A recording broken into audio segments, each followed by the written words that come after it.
on today's market and today's world and kind of be in front of things. So Christina and her team, they are a wealth of information. They are what I would call the local experts here in Jacksonville. She has a team of folks that are very talented and professional and provide excellent customer service.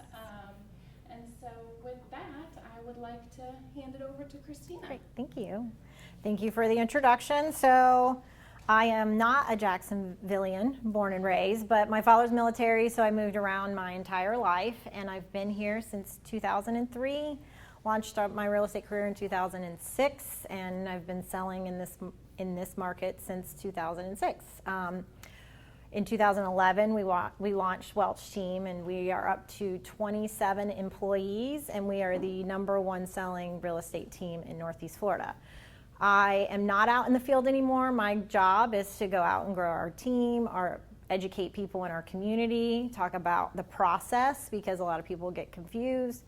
Things have changed in real estate a lot over the years. We've seen the market go from here and back up, and then we don't know where it's going to go from here. So we like to talk about where we are today and trends that we're seeing so we can brace for the future. So, and this is Layla, in case you guys have not met her. She's our marketing director, and Lori is our listing specialist on the team, and she and I have worked together for years. All right, so I prepared a little bit of information for you guys. Welch Team's vision is to become the most sought after real estate team in Northeast Florida. Our team is committed to helping our community benefit through opportunities in real estate. Did you know of all agents in Northeast Florida, only 20% of those agents are the ones helping buyers and sellers get into homes? Every real estate transaction is different. Welch Team at Keller Williams has the shared experience and knowledge to navigate each unique situation. We are the go-to real estate team in Northeast Florida because we provide the highest level of customer satisfaction. At the end of the day, we get stuff done for you that other agents can't. We vet and work with the best preferred lenders in our industry from the start of your transaction to the end. We spend countless hours training and teaching every single person on our team so they can be an advocate for you during the real estate process. You should choose to work with a team that has proven systems to make the process as seamless as possible. Our team plus our experience equals your success. Welch Team, Keller Williams, 904-476-5539. All right, so that's a little brief introduction on our team. We truly believe there is a specific role for an agent in our industry. So I know a lot of agents go out and they do it on their own, but we specifically think that it's important to focus on helping a buyer purchase a property, or help a seller sell a home, or help an agent grow in their real estate career with training and education. So it's very important for us to make sure that we're on top of current matters in our industry, current education, and so we harp on that a lot because that's what we focus on to continue to keep growing. All right. So making the most out of your biggest asset. So whether you have a home to sell or you invest in the real estate market, we are here to kind of talk about where the market has gone recently. So market overview. We actually had to update this slide yesterday because our new July trends are out. And I find this to be so fascinating because what we're seeing in our industry are prices continuing to rise. 100 people are moving to our area a day, and 1,000 people are relocating to Florida a day. So they're relocating. We're calling it the Great Migration of 2021 because so many people are relocating to our general region as well as other regions around the country, but we're going to focus specifically on ours. So let's talk about year-over-year comparisons. So for our new listings taken, when you go year over year, so last year, I like to kind of call it a pause button because with our pandemic that hit our market and all of the industry changes, nobody kind of knew where anything was going.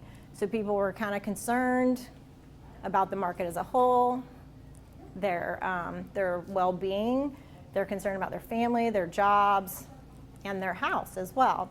So everybody hit a pause button for several months until the market kind of picked back up. Oh, hey, come on in.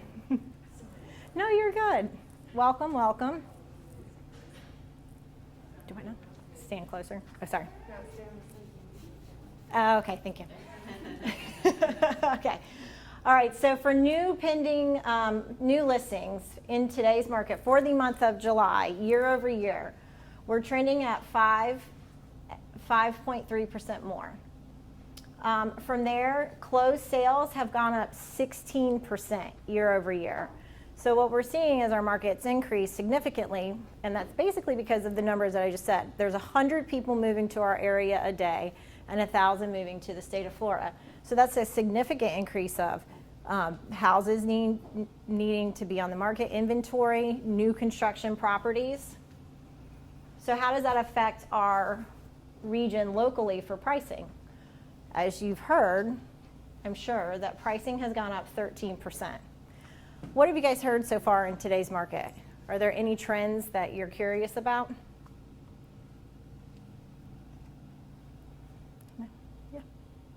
Laura? I've heard, it's just houses are selling in 24 hours and everything's just so crazy. Like, that's the biggest thing I hear all the time. Well, and that is definitely true. So there's a lot of factors that go into that because there's not as much inventory as there are buyers in today's market. So last year, there were not as many buyers because most people, like I said, with the pandemic hitting, they had no idea what was going to take place. But then when people started to realize they could work from home and they could work from anywhere, they started to do the great migration that I just referenced. And so that's why we've seen people start to trend to our area, where our average price point last year was $249,000. So from a national level, our average price point is so much lower than lots of other regions of our country. So in less than a year, it's trended up 13%. Before that, our trending rate was only at 6%.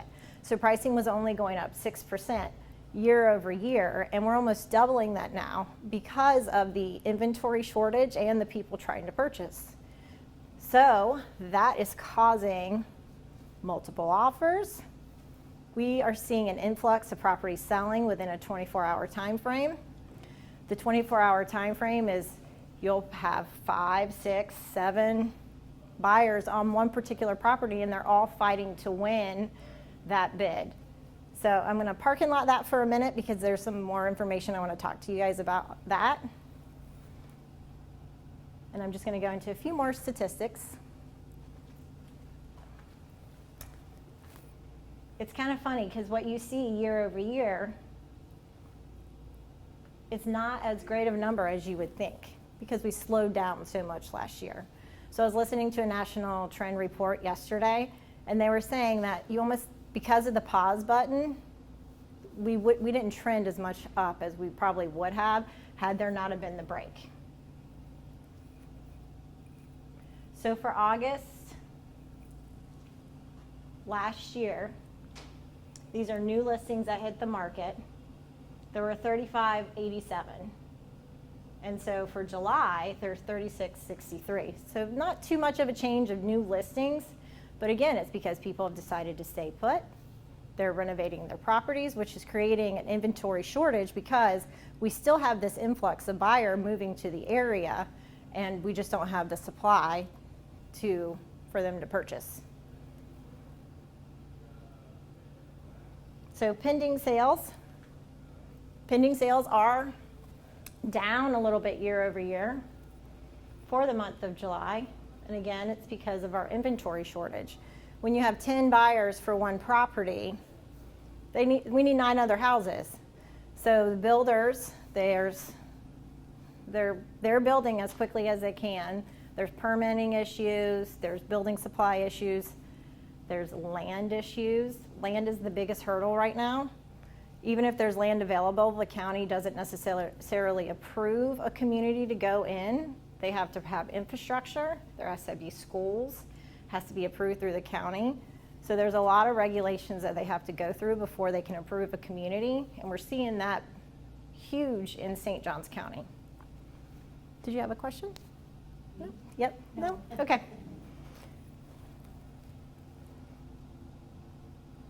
So closed sales. Again, the number is down for July, year over year. So it's funny to see it on the numbers because what you hear in the industry is we've increased when the numbers aren't saying that.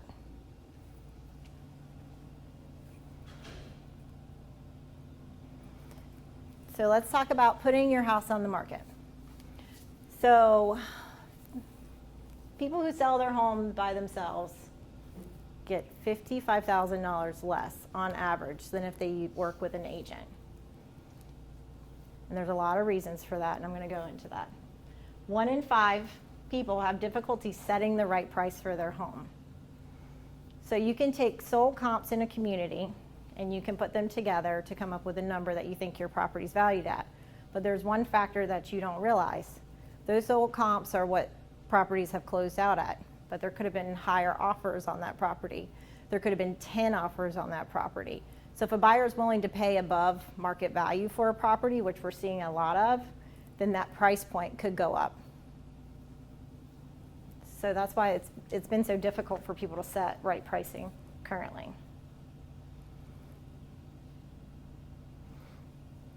So multiple offers. Lori, you've worked in this market for a little bit. So Lori's a listing specialist on our team. How many offers have you received? What's your highest number? 21, and I stopped. Yeah, we had one house on the market. We had about 14 in less than 48 hours. We decided to continue to take offers for the remainder of the week. We got to 21, and my sellers got so overwhelmed that we stopped taking offers, and we at that point made a decision. But yeah, I know. I've been in the business since 1997. It's the craziest I've ever seen. So I want to bring her into this picture so you guys can see 21 offers. Could you imagine going over 21 separate offers with a fine-tooth comb and trying to figure out what your bottom line is going to be at the end of the day? And then on top of that, we have buyers who are moving here from other states where they've sold their $1 million properties for cash, and your property is only $500,000, and they're offer number 21. They might be willing to pay $50,000, $60,000, $70,000 above what the other buyer is and bring cash to the table because there's no inventory. Now, with that being said, we are seeing appraisal issues, as you can imagine. So the appraisers in our industry are stretched very thin. To become an appraiser in our industry, it takes a long time to get licensed and be able to hold that title. So with all of the home sales that are currently going on, to have an appraisal completed, we're looking at a minimum of 3 to 4 weeks just for the appraisal to be completed. Usually that timeline was 7 to 10 days, so it's almost doubled within this market.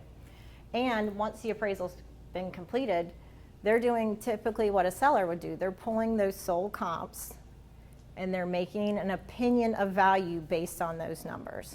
Now, good appraisers will call and say, how many offers did you have? What upgrades have you done to the property? They should be walking the properties, but they've brought back what we call a desktop appraisal, where they're not even going into the properties anymore, but they're charging the buyers the same amount of money. So our suggestion with that is to make sure that if you're working with a buyer or working with an agent or working with a lender, make sure that they're going out into the property to actually complete that appraisal. Because otherwise they're sitting at a computer and just looking at online pictures. And I don't know about y'all, but my iPhone camera takes really good pictures, and sometimes the house does not look like that whatsoever.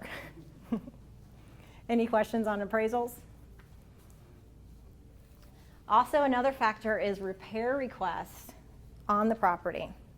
So once a buyer goes under contract, they have an opportunity to complete the inspection on the property, and from there they can request repairs. Well, if you've had 21 offers on a property, what are the chances of a seller fixing any of those items? Probably slim, right? Hey, I have 20 other offers behind you. If you're going to ask for all this, bye. And so that's what we're seeing a lot of. And buyers are getting a little exhausted because they're like, okay, well, I guess I'll take it. It is what it is at this point. We're going to move forward. Otherwise, the property falls out of contract, and then you go through the process again.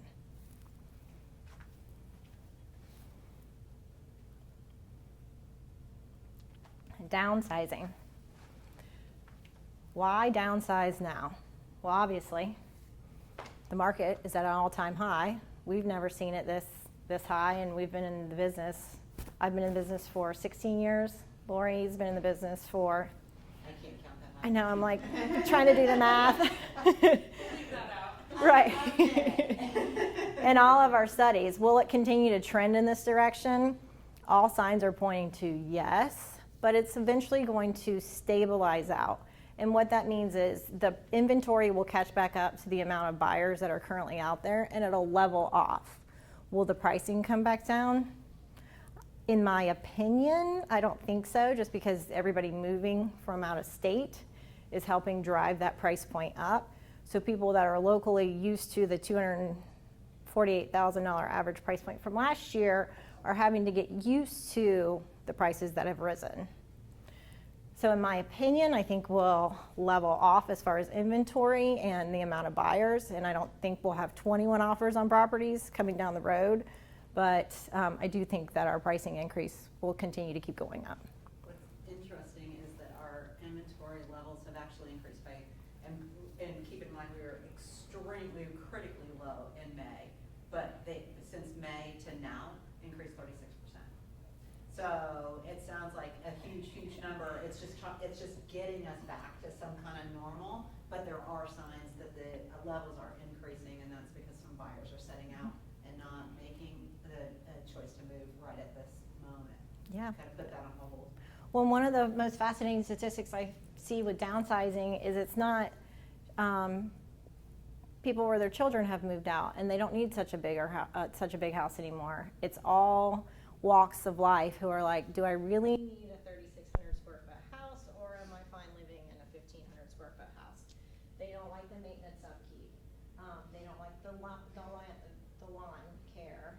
All of it adds up, especially if you're in a twice as big a house and you can live in a 1,500 square foot house. So we're seeing all walks of life downsizing. Capital gains tax. I'm not going to go that much into this just because I'm not an accountant, but who knows about capital gains tax? Anybody? Okay. So what it says is that for homeowners who have lived in the home for 2 or more years of the past 5 years, they can be capital gains tax free exempt up to, if they're filing on their income taxes, for married couples $500,000 and individually for $250,000. So that's good news. Most people, that's not really their income, so they would be exempt from capital gains tax. Here's a question. Oh, yes. I do have a question about capital gains tax. If you've lived in your house 50 years, then your profits versus what you pay for the house is going to be more than $250,000. Do you have to prove or have receipts for room additions and all that kind of thing to avoid capital gains tax if your profit margin is going to be over $250,000? Are you filing single or joint? Yes. Okay, so in that particular case, you can take up to $250 or $250,000 of the profit from that and count it tax free. Anything above that might be taxable. That would be a lot. That's more reason not to sell. Well, there's other things that you could do with that money. You could buy investment property. We can talk about 1031 exchanges. And I don't know your interest in purchasing investment property, but that could be a way to defer that piece of it. Any other line items though, that's the only thing I would know because of real estate. I would definitely recommend talking to your accountant about that just because that's not my forte. Okay, thank you. I didn't realize that figure. Yeah, no, I know. Well, and I put it on here just because a lot of people don't realize that. Yeah.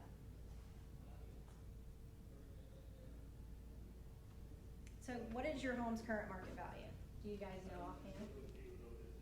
You do? Do you do? Yeah, I know. Well, yeah. So in this particular case, we offer one-on-one market updates, or for you to go in and just put in your information on the property and you be able to receive what your home's value is. So that way you are educated as far as what your home's value is today. And with prices increasing so much, what it was worth last year versus this year are two completely different things.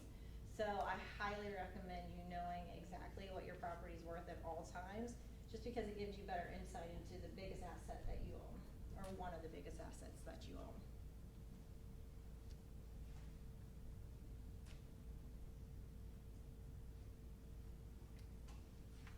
All right, so I told everybody earlier this is not a sales pitch, but because we are one of the largest teams in Northeast Florida, we do things a little bit different.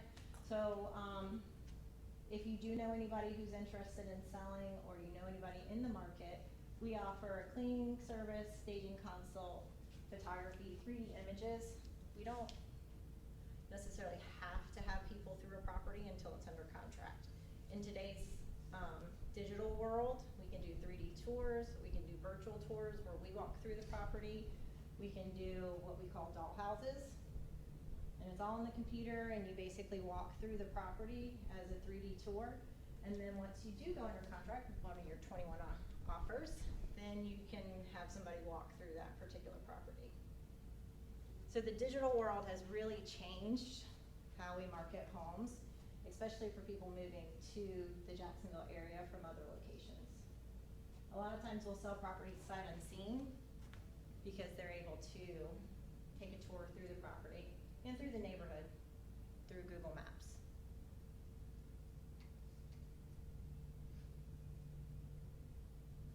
So as you know, all of our buyers, I think I stressed this enough, are coming from all over the world and all other regions right now. So we specifically try to market all over the nation. So we do hyper marketing through some of our websites, through Facebook, social media ads. Who here is on Twitter, LinkedIn, any social media? Most people, right? So in today's market, you kind of have to be in the face of the consumer, and that's where we put all of our properties at. Did y'all know that Jacksonville is number 13 in the entire nation right now for people to move to? Isn't that crazy? I love this city, but 13 is really high ranked. Our team also has guided closings, where we have a transaction coordinator that walks through every step of the process. Earlier I had mentioned that our team is subdivided into what they're great at. So Lori only works with sellers, Layla only works with marketing, we have buyer specialists that only work with buyers, and then we have a transaction management team. They're all licensed, but they handle everything from contract to closing. It's super important that that part is focused on, because a contract is 10 pages long, it's written by an attorney, it's very detailed, and if you don't know the ins and outs of that contract, your transaction can fall pretty quickly. So with that being We want to said, take a minute to introduce you to our transaction team. We're here to help you every step of the way, from the time you sign your contract to the day you close on your home. Our goal is to manage the timelines. And what does that mean for you? We handle all the details, from inspections and repair requests to communication with all other parties, to ensure that you get to the closing table as smoothly as possible. If at any time you have any questions, we're here for you. so Kathy is our transaction manager, and she works with our transaction team to handle everything from contract to close. So we had a meeting this morning specifically on issues that come up during that process, and a lot of times it is the appraisal. So how do we work through appraisal issues, and how do we build that bridge in that gap? What questions do you guys have?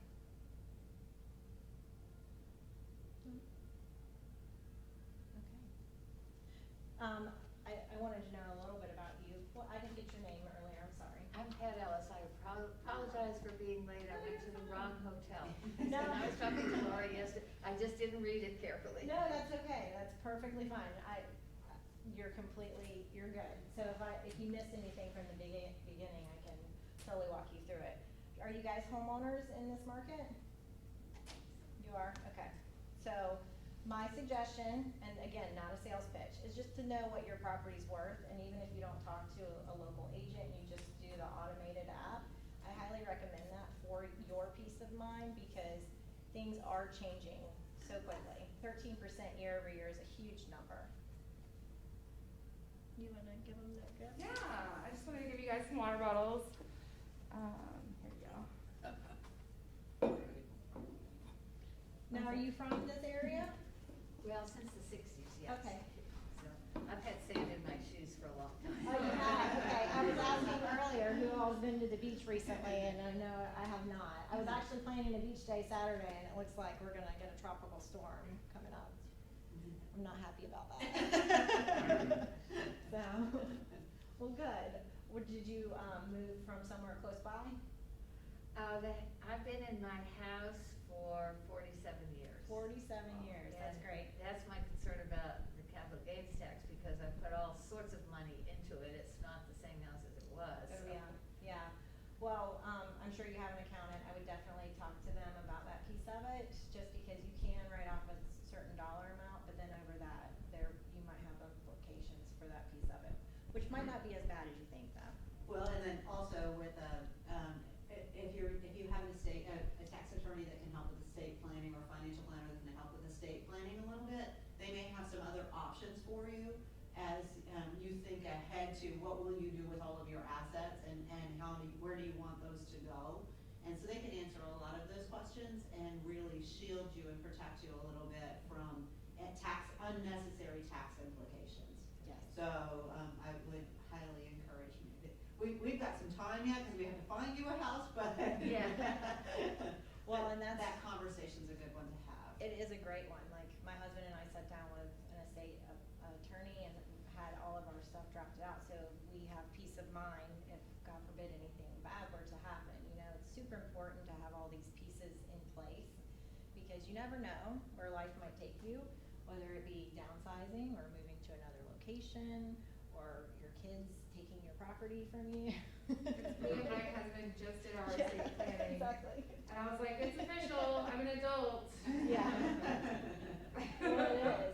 And it's so funny, my grandfather, he just downsized, and we're like, what do we do with all of your stuff? And he's like, well, all y'all can have it, and, you know, it's his stuff. I feel bad taking his stuff. I'm like, Granddad, no, I'm not gonna do that. So we've left it in his house, and he moved closer to us, so we always can go back there and be able to see his stuff. But sometimes, you know, people, they have an attachment to their belongings, or they don't, and so we help with estate sales. We used to do garage sales where we sold everything, including the house. That was in our down market, where we tried to drive traffic through in unique ways, and that was one of the ways we tried to drive traffic through. So it's good, though. Christina, I was just gonna mention, you know, I work with a lot of folks, and they get very anxious to say, okay, let me go ahead and put my house on the market, because I think in years past, you know, you hear things about, oh, my house, you know, it took this long to sell, or that time frame is much shorter. So I know, what would the average time frame be in this market now, as far as I'm listing my house? When do I walk away with that check? So I will tell you, the market has slowed down a little bit. Okay. I will tell you, buyers have gotten what we call buyer fatigue, and I don't like trendy statements, but that's what we're experiencing. And what that basically means, they might have been one of the 21 offers that did not get accepted, but that's happened to them multiple times. So they've decided to put their home search on pause. So when things were selling 24 hours, sometimes it might take a little bit longer depending on price point and location. So those are the two biggest factors that are gonna determine how quickly a home might sell. I will also tell you, if you're planning on putting your property on the market, hold off until you talk to a professional, because you might go through your home and fix items that really won't affect the value of your property. And so a licensed stager will go room by room with you, or they should go room by room with you, to tell you what's trending in today's market, so that way you prepare your home to be shown in its prior to putting it on the market. We've had a lot of people that are like, I'm gonna fix this and fix this and fix this, and I'm like, don't waste your money, because the buyer's not even gonna notice that. You notice it because you live in the property, but at the end of the day, it's not gonna affect them at all. But, I think most commonly, because every day, our listing team is working with those numbers of days on market, how long does it take a home from the time it goes on market till the time it actually goes under contract, and then, eventually closes. I think that a pretty typical right now is about 2 to 3 weeks, 14 to 21 days, as long as that price point is not too high, as long as it's in a medium price point where it's got the minimum market. And then, if the property is financed by the buyer, we're looking at a solid 45 to 60 days to get through that closing process. The 30-day close when someone's under contract is really difficult right now for mortgage companies. I think honestly, I think the mortgage companies are fatigued. I think they're just tired from the last year because things are smooth. The wheels are moving a little slower. So, so to be really safe, and if you have the right person representing you, we're often able to negotiate a post-occupancy close or a delayed close, some different tactics like that, so that you have enough time to really feel comfortable that you were able to adequately do what you needed to do in the time given. You're 60 to 75 days. So that process needs to actually, talking to some professional, needs to start actually much earlier than you would normally think. Because if we go through and we give you some insight into, what buyers are looking for in your area, and then we bring a professional stager in to meet with you, and they go through, and then you have things you want to address or to pack away or to secure, and then we go in the market, it can actually take a little bit of time. So having the conversation early is often the best thing that you can do for yourself, and we're happy to do it. We absolutely are fine doing that. We like to talk to you as early in the process as we can. We like to talk in general. So Yeah. that's good. Yeah. We like people. We really do. So I'm not sure what market your homes are in, but let's talk about the luxury market for just a minute. So luxury used to be $500,000 in our Jacksonville marketplace about 2 years ago. So since then, it has risen to $700,000. I know, that's how quickly it's gone up. And what that would mean is that any house that's priced over $700,000, we're seeing those properties sit on the market just a little bit longer because that's not the normal buyer that's coming through. Now, a lot of people relocating here are looking for beach property or riverfront property, something that they're not used to from wherever they're moving from, and they want to enjoy the Florida lifestyle. So, but on average, you can see luxury sit about 1.5 to 3 months before you start to see it go under contract. And then you have the closing timeline that you have to work with.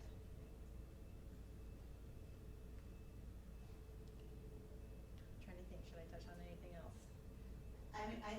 For a number of years, I worked with the Del Webb communities, so that we've got a few of them here in the Jacksonville area. And some of the things that were often a conversation as people were considering downsizing, I actually have downsized myself, so I've gone through this too, is what do we do with my stuff? And how can, and who's gonna assist me? I don't feel like I can get out and I can do that project on the house, so where can I find someone that I can trust to assist me? And so, it's also good to remember too that we have resources that we can share at any given time. So when we're communicating with you, it may seem like that we call frequently and say, how are you, and check in on you. We're doing that because we know that sometimes we have the value that we can offer beyond listing or a home or selling a home to someone. So vendor resources, resources around how do I downsize and how do I select what needs to go and what can stay, so that I can, because oftentimes you're always generally going into a smaller place, and years ago we had bigger furniture. So some of that furniture was a little bit more stately and needs to go someplace where we've got attachments to it. So we can help with a lot of those resources. How do you get rid of the stuff that you just don't want? Where can you put stuff that you don't need anymore, or you're not sure you want to get rid of just yet, but you need to get it out of your living space? Repair, just about landscape, just about let us know if there's ever a time. Layla's laid out our vendor sheet in a very pretty manner so that you can kind of get a feel for. But those are people that we have actually personally worked with, that we have vetted, that provide a high level of customer service and responsiveness and value for our customers. And if they don't meet that bar at any given time, we remove them. So versus an Angie's List where they go in and that's actually paid service for people to be on, we can really give you, in the trenches kind of And I recommendation. can attest, when I was putting that vendor sheet together, there were many debates on who got on there. Yeah. So it's And the many best of revisions. There were many revisions. Well, So. just like everybody in today's market, there are some vendors that have gotten busy and they do not provide the best customer service anymore like they used to. So we've had many discussions about do we keep them or do we not. So we have gone through that list with a fine tooth comb and made sure that we like the people that are on it. Because it's a representation of us. Like if we're referring somebody to you or to your friends or family, we want to make sure that they have a good reputation and they can be an extension of what we do. Our number one goal is to have good customer service, and so our business is built on past customers, referrals. Gosh, we've sold multiple houses to the same people over and over again, and then they refer their friends, family, or coworkers to us, and so that's how you build a good business, is word of mouth. We also build our business online, but our number one customer is repeat business and referrals, so, which is good for us. Were you guys in the real estate market before? What did y'all do previously? Before you moved here, or while you're living here? What was your career? What was your career? I'm curious. Well, 30 years ago, I was in the legal business Okay. as a court stenographer. Oh, okay, great. Yeah, Great I stories. did that for 35 years. I know. I have to pick your brain on some of your best stories It from was those. interesting case. I've had some good ones. That's good. Did you want I to share? spent my career in colleges and universities, but years ago, I did take the real estate course. I never took the test, but I took the course. Because I just thought it was interesting and it's good information to have, and all that information is probably not even true anymore, but. Well, to be honest with you, all that information doesn't really go into what happens in real estate, so I always tell everybody to study, pass your test, and then now welcome to real estate, we're really gonna get into it from here, so, because there's so much more to learn. Right. Like the contracts, the contract is, I harp on that a lot, because you'd be surprised how many agents don't read it and actually will present an offer or list a property, and they have no idea what the verbiage says. And so it's very important to make sure that you work with somebody with experience, but because you're selling or investing in a large purchase. So, do you guys have any more questions? I think we're good. Okay. All right, well, thank you guys for attending today. Laura, do you want to touch base a little bit more? Yeah, I just wanted to thank everyone again for coming. This is a great kind of partnership with the Welch team and Windsor Point, and hopefully, and this is happening soon, is that the next time we see everybody together, it'll be at our building, which is opening very soon. So thank you, Christina, you did an excellent job. I know I learned a lot today. I was taking notes, so yeah, thank you. Nice meeting everyone, and if you have questions for Christina and her team after, take all the time you need. Residence Inn has reserved this space for us, and this is lovely, and please take some breakfast to go. Take a couple. No, we appreciate you guys coming out. Thanks. We do, especially because it's such a pretty day and we're getting into fall. And now we have the whole rest of our day too, right? Oh yeah, definitely. But if you guys do ever have any questions, like I said, we're not here to sell you anything. We're here to be a resource of information. So I did pitch what we do a little bit, but that's just because I'm so proud of how we do it differently than a